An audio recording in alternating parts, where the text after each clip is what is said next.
Assalamualaikum warahmatullahi wabarakatuh. Waalaikumsalam warahmatullahi wabarakatuh. Di sini saya ingin mengadakan pengimbasan budaya positif yang saya terima dari pendidikan calon guru penggerak angkatan 5. Nah, sudah kenal saya semua ya Bapak Ibu? Belum. Nah, nama saya Mami Juniati, calon guru penggerak angkatan 7 Kabupaten Kudus. Di sini saya akan menyampaikan tentang budaya positif. Apa itu budaya positif? Budaya positif itu di sekolah biasanya dinamai sebagai nilai-nilai positif yang diterapkan di sekolah untuk menumbuhkan motivasi intrinsik yang ada pada diri siswa yang bertanggung jawab dan berbudi pekerti yang luhur sehingga terwujud profil pelajar Pancasila yang merupakan tujuan dari pendidikan atau kurikulum merdeka sekarang ini. Budaya positif yang ada di sekolah akan membantu pencapaian visi sekolah untuk mewujudkan visi dari sekolah, sehingga peran guru yang merupakan ujung tombak kualitas pendidikan di sekolah. Dengan begitu, dengan penggunaan budaya positif akan memunculkan pembiasaan positif di sekolah yang dikenal dengan budaya positif. Pembiasaan positif yang di sekolah kita sudah banyak ya Bapak Ibu guru. Sudah. Nah, Kegiatan sama. itu merupakan contoh budaya positif yang sudah ada di sekolah kita, yang sering dilakukan anak-anak setiap harinya. Yang pertama yaitu tentang kegiatan saling dan salam, penerapan 5S. Biasanya dilakukan setelah apa Ibu-ibu? Berdoa. Berdoa bersama di lapangan ya. Ya. Anak-anak berbaris saling kepada Bapak Ibu guru yang ada di depan. Kemudian ini membaca Asmaul Husna. Membaca Asmaul Husna dipimpin oleh salah satu murid kita ya Bu. Ya. Dan bergilir dari kelas 3 sampai kelas 6. Setiap hari bergilir tanpa ada paksaan. Contoh budaya positif lain yang ada di sekolah kita, pembiasaan kebersihan. Biasanya dilakukan anak-anak setiap hari. Nah, dan ini ada rencana lagi dari sekolah besok hari Jumat, ada kegiatan kebersihan untuk membersihkan saluran air karena di sini musim penghujan dan kalau sering hujan halaman kita menjadi becek. Maka dari itu kita sebagai guru dan anak-anak bekerja sama membuat saluran untuk mengalirkan air supaya halaman kita tidak jadi becek. Dan yang keempat, penggunaan seragam santri. Seragam kita menggunakan atasan putih, kerudung putih, sama bawahan sarung. Dan dilakukan setiap hari apa Ibu? Jumat. Itu merupakan contoh budaya positif yang sudah diterapkan di sekolah kita. Nah, sekarang ini masuk budaya positif. Budaya yang positif yang saya pelajari di calon guru penggerak itu ada 5 kategori. Yang pertama, kebutuhan dasar manusia. Yang kedua, posisi kontrol kita. Yang keempat, 3, disiplin positif. Keempat, keyakinan kelas. Dan kelima, segitiga restitusi. Kalau kebutuhan dasar manusia itu ada berbagai macam. Contohnya, kebutuhan bertahan hidup, kasih sayang, rasa diterima, love and belonging, kebebasan, kesenangan, dan penguasaan. Ada 5 kebutuhan dasar manusia itu sendiri. Kalau posisi kontrol, kita nanti akan membahas tentang posisi penghukum, pembuat rasa bersalah, posisi teman, posisi pemantau, dan manajer. Disiplin positif yaitu pendekatan mendidik anak untuk melakukan kontrol diri dan pembentukan kepercayaan diri anak.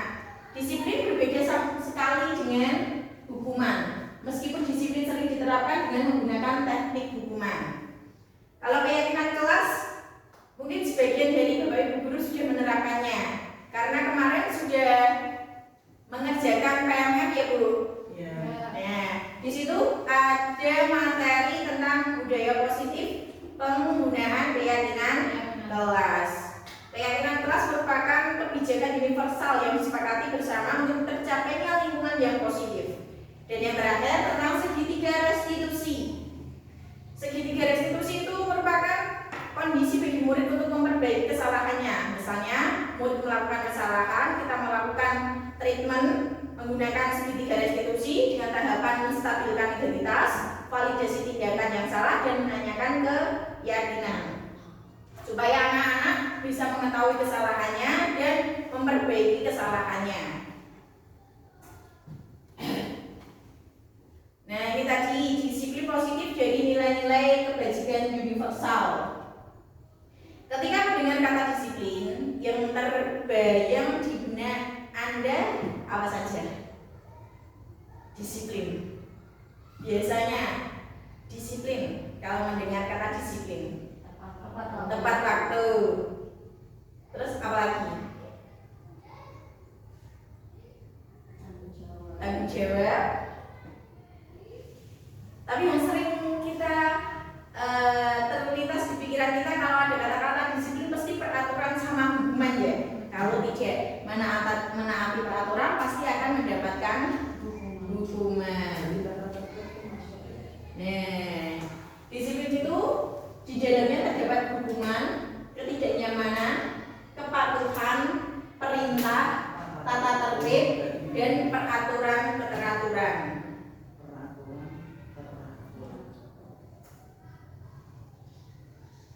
Dan disiplin itu yang dimaksud adalah disiplin diri. Dia mempunyai motivasi internal pada dirinya untuk melakukan ketaatan. Jika kita tidak memiliki motivasi intrinsik dari dalam diri kita, maka kita malah memerlukan pihak lain untuk mendisiplinkan kita, untuk memberi motivasi eksternal, karena kita tidak mempunyai motivasi internal. Nah, karena berasal dari kaca luar, bukan dari dalam diri sendiri.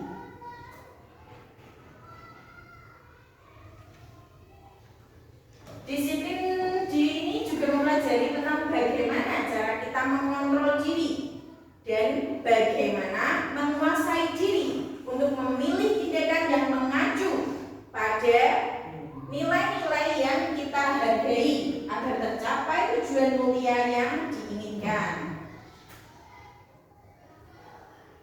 Nilai-nilai kebajikan itu ada banyak sekali, Bu. Yang pertama yang terkandung dalam profil pelajar Pancasila, ada beriman, bertakwa pada Tuhan Yang Maha Esa, mandiri, bernalar kritis, berkebinekaan global, gotong royong, kreatif.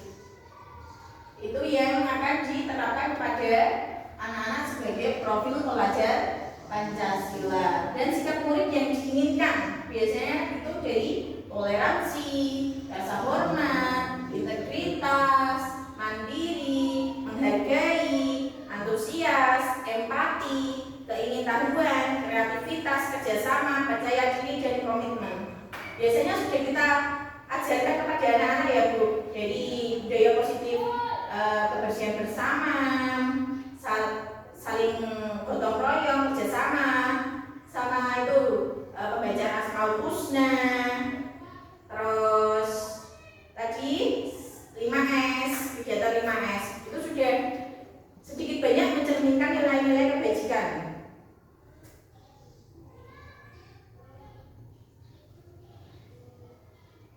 Baca ya, nilai kebajikan. Banyak sekali nilai kebajikan yang dibahas dalam teori-teori yang ada di pembelajaran saya. Ada The Seven Essential Virtues, yaitu ada nilai empati, suara hati, kontrol, rasa hormat, kebaikan, toleransi, dan keadilan. Proyeknya ada seini, Bu, yang ini nilai proyeknya, nilai kebajikan. Ada peduli, rajin, integritas, rasa hormat. Itu biasanya kita sudah menanamkan kepada anak didik kita ya, Bu, ya, untuk nilai-nilai itu. Nah, ini masuk ke teori motivasi perilaku manusia. Teori motivasi perilaku manusia itu biasanya anak-anak untuk menghindari ketidaknyamanan pada diri mereka supaya tidak mendapat hukuman. Dia berkata pada dirinya, apa yang akan terjadi apabila saya tidak melakukannya? Seperti itu.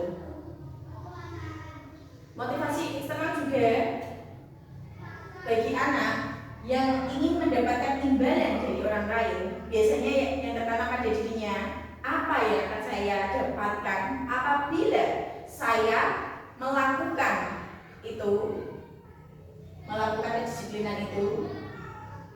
Dan yang terakhir, motivasi internal yang berada pada dirinya sendiri tentang disiplin positif.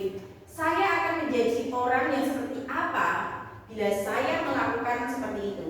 Kira-kira dari perilaku manusia ini yang motivasi terbaik terletak di motivasi yang mana, Bu? Motivasi internal, eksternal atau eksternal? Paling baik internal, ya. Kita berusaha untuk memberikan anak-anak menumbuhkan motivasi pada dirinya supaya mereka bisa menumbuhkan motivasi dalam dirinya untuk mendisiplinkan diri. Karena dengan motivasi internal, dia menghargai dirinya sendiri menjadi insan sesuai dengan harapan kita tanpa adanya paksaan maupun hukuman. Terciptanya budaya positif itu biasanya dari peraturan kelas. Peraturan kelas kita bersama-sama. Kalau peraturan kelas biasanya dibuat oleh siapa? Bersama-sama. Adakah kerjasama antara guru sama murid dalam membuat peraturan kelas? Ada peraturan kelasnya. Iya, berarti dibuat bersama-sama ya, Bu? Dibuat bersama-sama antara murid sama guru memunculkan suatu keyakinan kelas. Setelah kita membuat keyakinan kelas dan didukung dengan lingkungan yang positif, terciptalah budaya positif. Harus ada dari dalam diri anak dulu untuk melakukan keyakinan kelas yang sudah dibuat sama didukung dengan lingkungan kita. Misalnya anak lupa melakukan budaya positif, didukung dengan Bapak Ibu guru mengingatkan. Misalnya lupa salam, kamu belum salim nama ini. Nah, karena ada dukungan, ada sinergisitas antara si anak sama lingkungan, maka akan menumbuhkan budaya positif di suatu instansi. Nah, di sini akan membahas tentang keyakinan kelas, hukuman, penghargaan. Mengapa tidak peraturan saja? Mengapa harus keyakinan kelas? Karena apa, Bu? Karena mengapa kita memiliki peraturan harus menggunakan helm bila mengendarai kendaraan roda 2? Mengapa ada peraturan kita memiliki peraturan 3M, menggunakan masker, mencuci tangan, dan menjaga jarak 1,5 meter? Dan mengapa kita memiliki peraturan harus datang tepat waktu pada saat mengikuti pelatihan? Supaya apa itu peraturannya? Untuk mendukung motivasi intrinsik dari dalam diri kita sendiri, sehingga kembali ke nilai-nilai atau keyakinan lebih menggerakkan seseorang dibandingkan mengikuti serangkaian peraturan. Oh, kira-kira aku kalau tidak memakai helm saat mengendarai motor nanti bagaimana? Hasilnya bagaimana? Semata-mata tidak peraturan saja, tapi kita meyakini kalau kita mengendarai motor, kalau tidak memakai helm terjadi sesuatu di jalan, bagaimana yang terjadi? Seperti itu. Untuk keselamatan, karena itu muncul dari motivasi diri sendiri ya, Bu. Kalau keyakinan, kalau peraturan kan semata-mata hanya peraturan, kadang-kala masih bisa dilanggar. sudah diyakini pada dirinya, sudah ada motivasi pada dirinya, maka tanpa adanya paksaan, tanpa adanya peraturan, dia sudah melakukan kedisiplinan sendiri.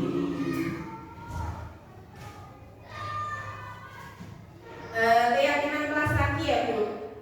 Keyakinan kelas itu merupakan nilai-nilai kebajikan atau prinsip universal yang disepakati bersama secara universal. Lepas dari latar belakang suku, negara, bahasa maupun agama. Menurut Gosset, ada bukunya tahun 1998, suatu keyakinan akan lebih memotivasi seseorang dari dalam atau intrinsik. Seseorang akan lebih bersemangat untuk menjalankan keyakinannya daripada hanya sekedar mengikuti serangkaian peraturan. Sama seperti tadi ya Bu, kalau sudah tertanam pada dirinya keyakinan, maka akan memunculkan motivasi diri, motivasi intrinsik untuk melakukan suatu tindakan tanpa adanya paksaan. Pembentukan keyakinan kelas. Keyakinan kelas bersifat abstrak daripada peraturan yang lebih rinci dan lebih konkret. Keyakinan kelas merupakan pernyataan yang universal. Keyakinan kelas senantiasa dibuat dalam bentuk positif, dari kalimat-kalimat positif. Seperti kalau kita membuat keyakinan kelas untuk anak tidak bertengkar, anak kan biasanya harus saling menghormati. Berarti kita membuat keyakinan kelas dengan kata aku saling menghormati teman dengan menggunakan kata-kata positif. Tidak dibenarkan kalau menggunakan kata-kata tidak boleh bertengkar atau berkelahi. Tapi kalau keyakinan kelas harus menggunakan kata-kata yang positif, kalimat yang positif. Aku menghargai teman. Aku belajar dengan tertib. Seperti itu contohnya. Terus supaya tertanam pada dirinya sendiri. Kalau aku harus apa, bukan seperti kata-kata di peraturan kelas biasanya tidak boleh lari-lari, tidak boleh ini. Kalau peringatan atau gimana ya? Apa Bu? Kalau aku tidak boleh menghindari kata negatif. Kalau keyakinan kelas harus menggunakan kalimat yang positif supaya di pikiran anak-anak juga tertanam nilai-nilai positif. Aku harus berangkat tepat waktu. Aku mengerjakan PR dengan rajin, atau aku membersihkan kelas bersama teman saat piket. itu masuk janji atau gimana? Masuk ke keyakinan kelas Bu. Keyakinan kelasku. Seandainya dia itu berkata sendiri, itu termasuk itu janjinya atau enggak? Kan seperti janji. Yang bersama kita berjanji pada diri sendiri Bu. Kita meyakini pada diri kita sendiri bahwa aku akan melakukan kegiatan itu. Seperti itu. Dan dalam pembentukan keyakinan kelas, diharapkan semua warga kelas berkontribusi untuk menyuarakan pendapatnya supaya keyakinan kelas itu terbentuk dan diyakini bersama dan akan dilaksanakan bersama. Perbedaan antara peraturan sama keyakinan kelas. Nah, kalau peraturan biasanya begitu selalu kembalikan buku ke tempatnya. Berarti kalau keyakinan kan menggunakan kalimat positif. Aku bertanggung jawab atas buku itu. Itu. Yang kedua, dilarang mengganggu orang lain. Keyakinan kelas menggunakan kalimat yang positif, menghormati orang lain dan diri sendiri. Iya, contohnya, terus hadir di sekolah 15 menit sebelum pembelajaran dimulai. Berarti menghormati orang lain, berkomitmen pada tujuan. Kalau di peraturan biasanya dilarang melakukan kekerasan. Kalau di keyakinan kelas menggunakan kalimat keselamatan dan menghormati orang lain. Itu sebagai contoh ya Bu, sebagai gambaran kalau kita nanti membuat keyakinan kelas di kelas dengan menggunakan kalimat-kalimat positif.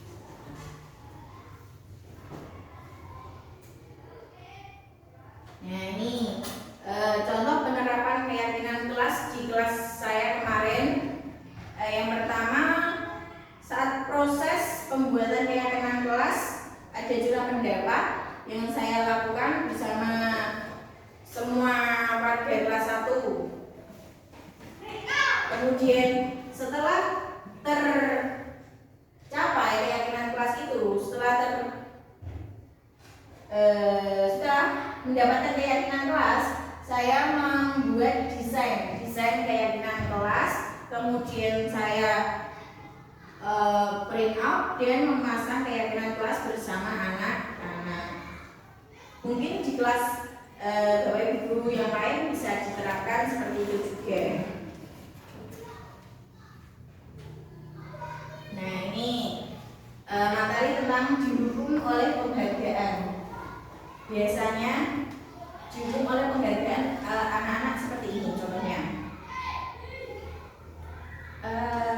Nanti anak-anak yang bisa mengerjakan ini akan mendapatkan nilai 100, akan mendapatkan apa? Jadi dia merasa berlomba-lomba. Karena ingin mendapatkan penghargaan saja. Biasanya didukung oleh penghargaan itu ada efeknya Bu, pengaruh jangka pendek, jangka panjang. Penghargaan itu malah mendukung dirinya sendiri karena dia, wah hebat kamu dapat juara 1. Dia terlalu berbangga hati, jadi dia lalai akan belajar. Penghargaan mengurangi ketepatan, penghargaan tidak efektif dan bisa merusak hubungan dengan yang lain. Artinya kalau ada anak yang, wah kamu hebat dapat juara 1, dia lalai akan belajar, dia tidak mau membantu temannya, tidak mau bekerja sama dengan temannya, akhirnya dia terperosok sendiri. Karena ini dapat penghargaan dari wali kelas masing-masing. Ya, nah sekarang mari kita cermati dari tindakan guru ini masuk ke hukuman atau konsekuensi. Yang pertama, mencatat 100 kali dalam buku kalimat saya tidak akan terlambat lagi, itu termasuk hukuman atau konsekuensi Bu? Hukuman. Oke, kedua, lari mengelilingi lapangan basket 2 kali karena terlambat. Yang ketiga, murid diminta untuk push up 15 kali. Yang keempat, menggantikan kertas tugas teman yang telah dicoret-coret. Membersihkan tumpahan air di meja tulis karena tersenggol pada saat belajar. Meminta murid tidak mengenakan sepatu seharian di sekolah karena tidak mengenakan sepatu hitam. Hukuman. Dan yang terakhir, pelari mengelilingi lapangan basket 2 kali karena terlambat 10 menit untuk pelajaran PJOK. Nah, sekarang kita cocokkan ya. Apa-apa? Yang terakhir, konsekuensi atau hukuman? Hukuman. Pelari mengelilingi lapangan basket 2 kali karena terlambat 10 menit. Hukuman. Oke, sekarang kita koreksi ya Bu jawabannya. Kalau yang ini lari mengelilingi lapangan basket 2 kali karena terlambat 10 menit untuk pelajaran PJOK. Kenapa konsekuensi? Biasanya sudah ada pembicaraan antara guru sama murid ya Bu. Kalau ada keterlambatan akan mendapatkan konsekuensi ini. Kalau hukuman biasanya seketika tidak ada kesepakatan dulu antara murid sama wali kelas ataupun guru. Itu namanya hukuman. Bedanya konsekuensi sama hukuman. Kalau konsekuensi biasanya sudah ada kesepakatan dulu antara murid sama guru. Jika melanggar, baru dia mendapatkan konsekuensi. Kalau hukuman biasanya tidak ada kesepakatan secara tiba-tiba. Seperti itu.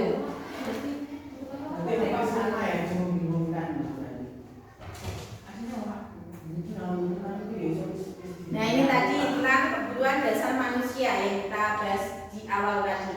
Ada 5: survival atau bertahan hidup, penguasaan, kebebasan, kesenangan, dan cinta kasih atau diterima di masyarakat. Seperti tadi saya menemukan kasus pada anak saya. Dia mengambil sarang tawon. Sarang tawon diambil di petik sama temannya. Itu termasuk dia masuk ke kesenangan karena dia tertawa terbahak setelah temannya itu menangis. Dia senang kalau temannya itu menangis gara-gara apa yang dilakukannya. Tapi kebutuhan dasar itu sangat tidak baik bagian itu. Tidak penyakit, tapi dia melakukan kebutuhannya, dia ingin mendapatkan kebutuhannya, tapi melanggar kebutuhan orang lain. Iya. Nah, di sini ada 5 posisi kontrol guru sebagai penghukum, pembuat rasa bersalah, sebagai teman, sebagai pemantau maupun manajer. Di antara 5 posisi ini, posisi mana yang sering Bapak Ibu terapkan?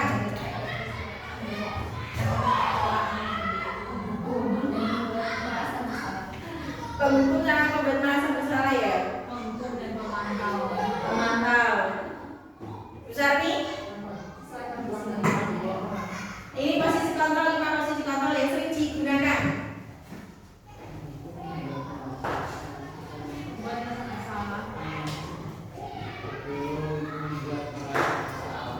Buat merasa bersalah. Nah, sekarang kita kan ya Bu, kita telah bersama ya. Nah, di sini ada kelima posisi kontrol yaitu posisi penghukum, merasa bersalah, sebagai teman, pemantau dan manajer.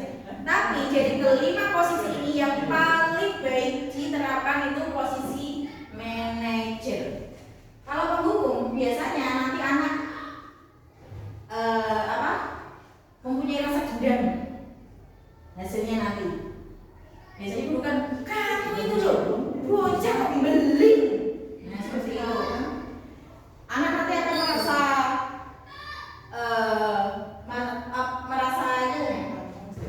merasa dia memberontak dengan dirinya. Kadang malah menyalahkan orang lain. Anjir bro itu kok. Nanti seperti itu. Dia malah sering memberontak dan menyalahkan orang lain dan malah sering melakukan kesalahan lagi. Kalau merasa bersalah biasanya begini. Nah, apa kira saatnya nah kalau ibu menang, kalau bapak menang, nanti efek dari pembuat rasa bersalah itu anak-anak merasa menjadi biasanya. Dan biasanya murid mengatakan dia bu maaf bu saya bersalah. Tapi membuat efek anak itu merasa minder nantinya kalau pembuat rasa bersalah. Kalau sebagai teman biasanya ayolah belajar yang rajin supaya kamu pintar. Masa kamu ada ini tidak pernah ibu bantu seperti itu. Nanti anak kalau kita memposisikan sebagai teman, anak-anak menjadi ketergantungan. Biasanya dia tidak mandiri. Siti-siti, siti-siti, seperti itu. Kalau pemantau biasanya mengaitkan dengan peraturan sekolah. Kamu tahu kan peraturan sekolah kita apa? Nah, hasil jadi kita sebagai posisi pemantau, anak akan melakukan kedisiplinan apabila diawasi dari guru. Tapi kalau tidak diawasi, dia tetap saja melakukan kesalahan karena dia orang guru Pak Guru deh orang sanksi nih seperti itu. Tidak menumbuhkan motivasi intrinsik pada dirinya. Tapi kalau di posisi manajer, si guru mengajukan pertanyaan jika membuat kesalahan, apa yang kamu yakini sebagai keyakinan kelas yang pernah kita buat, sehingga diharapkan anak-anak nanti akan tumbuh motivasi intrinsik untuk melakukan disiplin dan memperbaiki keadaan.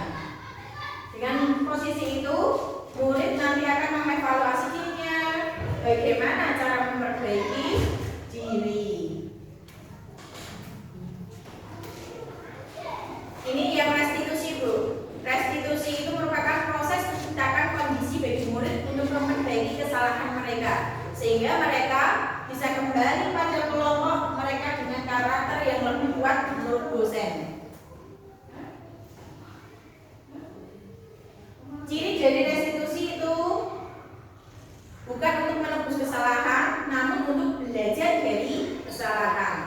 untuk memperbaiki hubungan, memberi tawaran bukan paksaan. Restitusi itu menuntun untuk melihat ke dalam diri. Restitusi itu mencari kebutuhan dasar yang menjadi dasar tindakan si anak tersebut. Restitusi diri adalah cara yang paling baik untuk memperbaiki diri. Restitusi berfokus pada karakter, bukan tindakan. Restitusi juga berfokus pada solusi, memberikan solusi saat terjadi masalah. Oke, mengembalikan murid yang berbuat salah pada kelompoknya masing-masing. Segitiga restitusi itu merupakan proses dialog yang dijalankan oleh guru atau orang tua untuk menyelesaikan masalah agar dapat menghasilkan murid atau anak yang mandiri dan bertanggung jawab.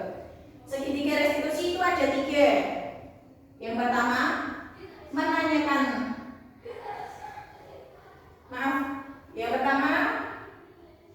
menstabilkan identitas. Yang kedua, validasi tindakan yang salah dan menanyakan keyakinan kelas. Urutan dari penggunaan segitiga restitusi dalam menyelesaikan permasalahan.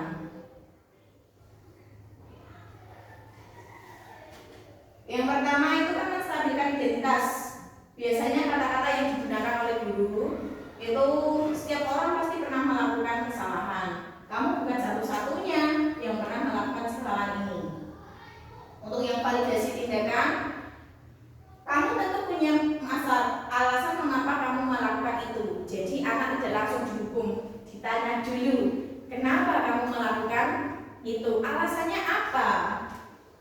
Terus yang terakhir, menanyakan keyakinan kelas atau menanyakan nilai-nilai yang pernah disepakati dengan anak. Nah, di sini saya akan memberi contoh.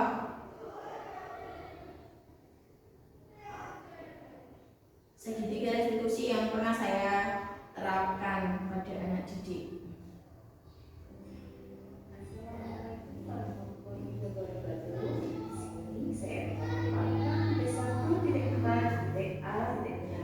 Demonstrasi kontekstual modul 1.4.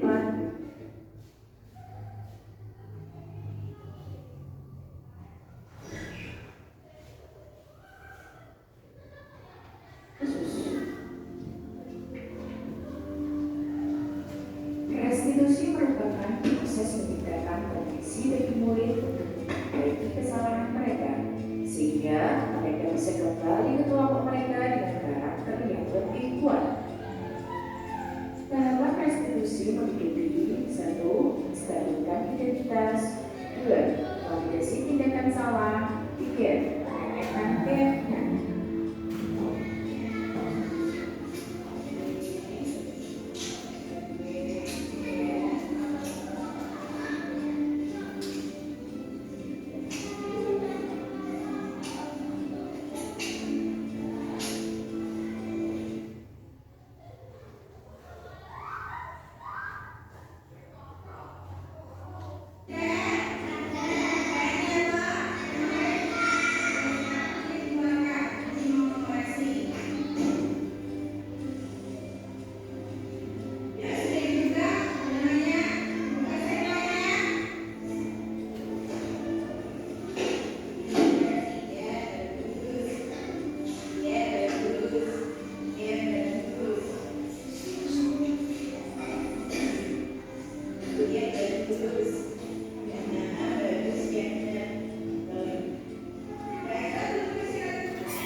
Jadi aja ya.